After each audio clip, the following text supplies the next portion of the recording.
नमस्कार, मैं सत्येंद्र कुमार और आज हम भारत के भूख के बारे में चर्चा करेंगे। एक कहावत है कि भोजन का स्वाद तभी आता है जब आदमी भूखा, लेकिन भूखा होना जब एक समस्या बन जाए और उस पर उस देश की सरकार को कोई फर्क न पड़ता हो, उस देश के लोगों को कोई फर्क न पड़ता हो, उस समाज के लोगों का कोई फर्क न पड़ता हो, तब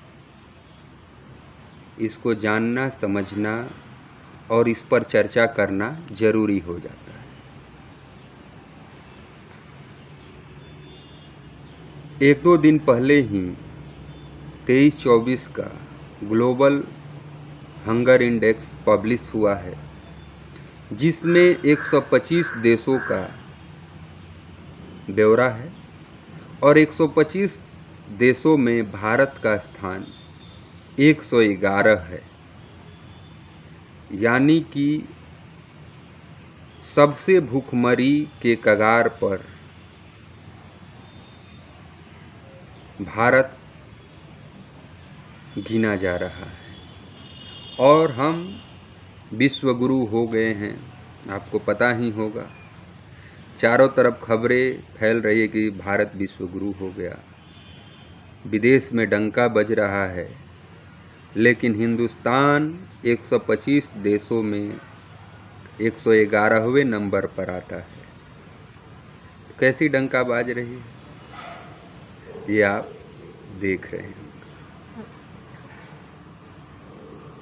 ग्लोबल हंगर इंडेक्स में 2014 में जब मौजूदा मोदी सरकार पहली बार सत्ता में आई थी, तो ग्लोबल हंगर इंडेक्स का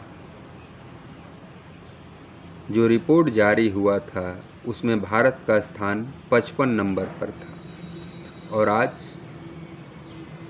111 पर दुगना हो गया। कितना तरक्की कर रहे हैं हम। ये तरक्की नहीं, 111 स्थान पर होने का मतलब कि कमी आई है।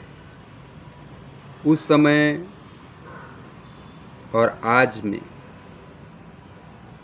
उससे दुगनी स्थिति खराब हो गई। 2014 में जो स्थिति थी उसकी दुगनी स्थिति आज खराब हो गई है भूखमरी में भारत के लोगों की। तो आज इसी पर चर्चा करते हैं।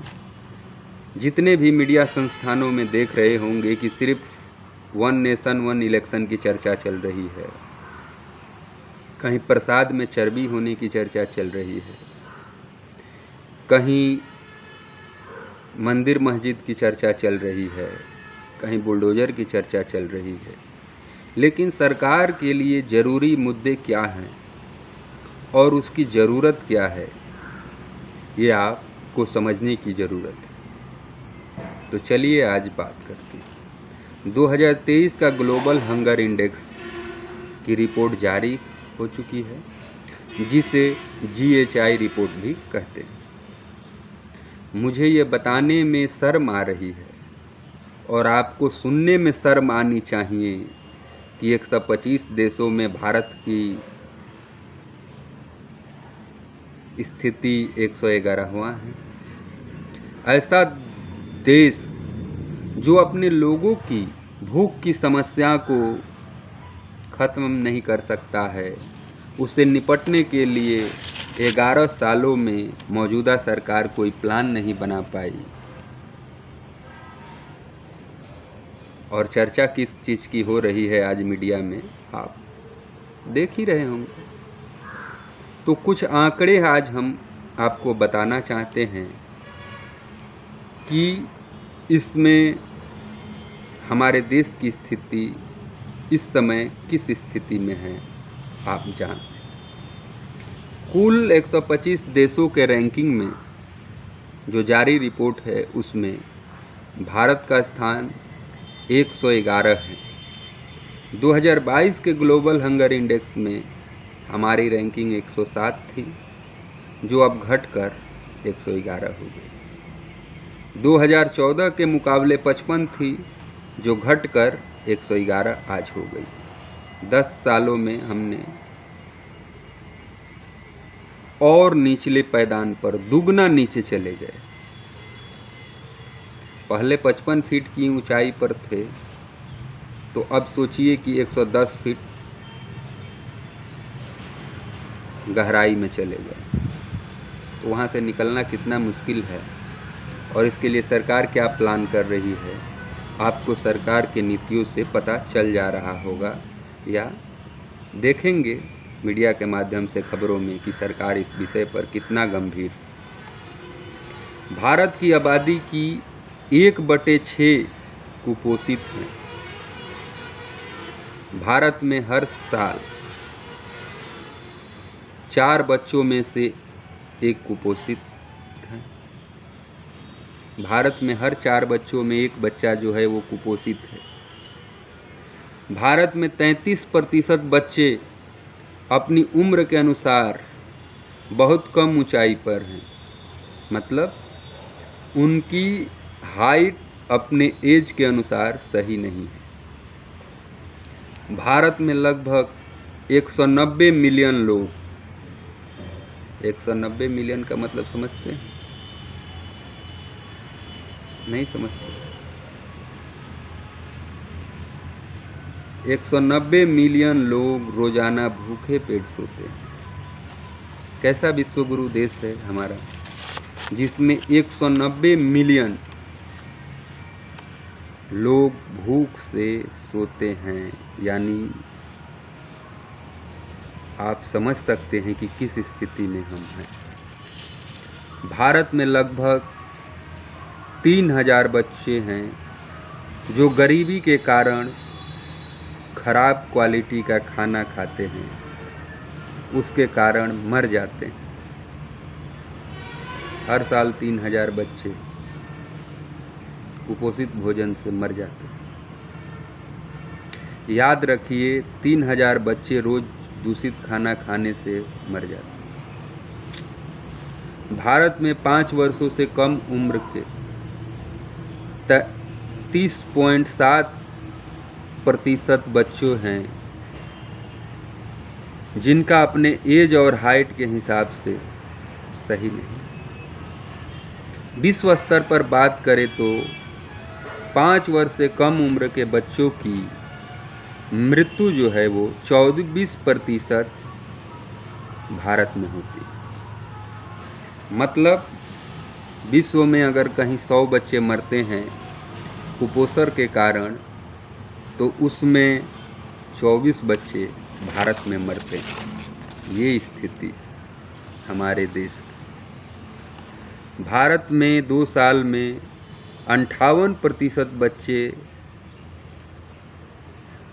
हैं जिनका शरीर का विकास ठीक नहीं हो रहा। विश्व के 30% नवजात बच्चों की मृत्यु भारत में होती है। 100% अगर बच्चे मर रहे हैं, कहीं 100 लोग मर रहे हैं, तो उसमें से 30% जो 30 लड़के हैं वो भारत में मर रहे हैं। शहरी मजदूर जो हैं, इनमें जो लोग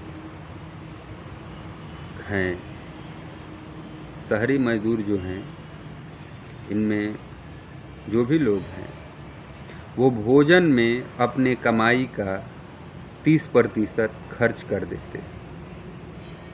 इसका मतलब है कि 100% कमा रहे हैं, तो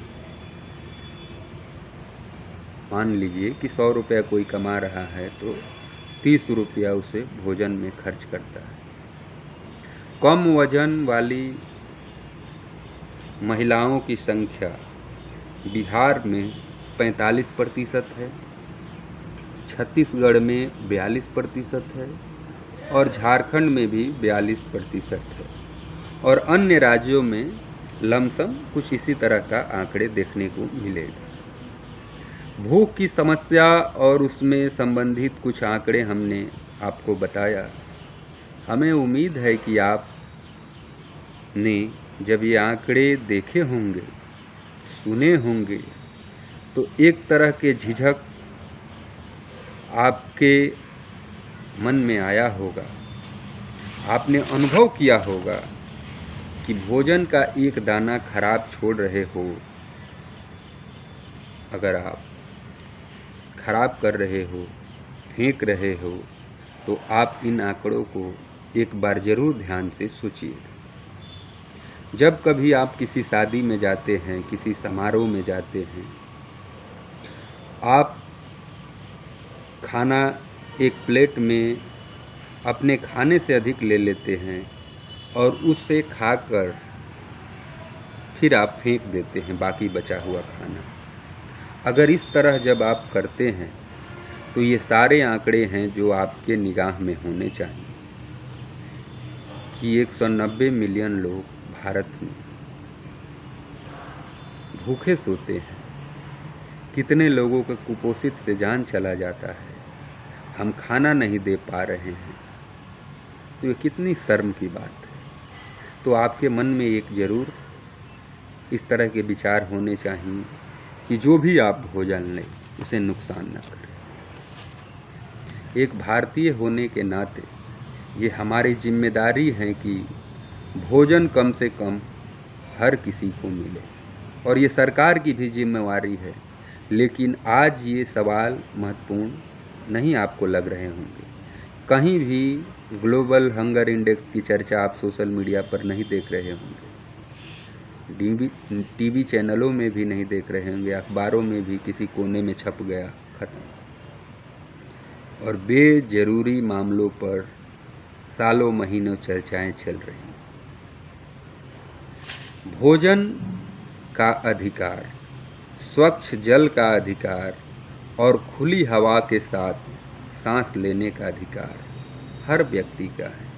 ये मूल अधिकार है, ये फंडामेंटल राइट है, और मानव अधिकारों में सर्वोपरि अधिकार ये है, और इसको हमारी सरकार दिलाने में नाकाम है। और हम नागरिक भी एक दूसरे के इन अधिकारों को दिलाने में नाकाम है। तो इस पे हमें सोच विचार करना चाहिए। किस तरह से इन समस्याओं से छुटकारा पाया जाएगा, ये सरकार को सोचना चाहिए। लेकिन इस पर सरकार क्या सोचती है, आपकी राय क्या है? लेकिन आप और हम सोचे तो शायद ये समस्याएं कम हो सकती है। भूख की समस्या से निपटने के लिए क्या समाधान है, ये हमें ही ढूंढना पड़ेगा।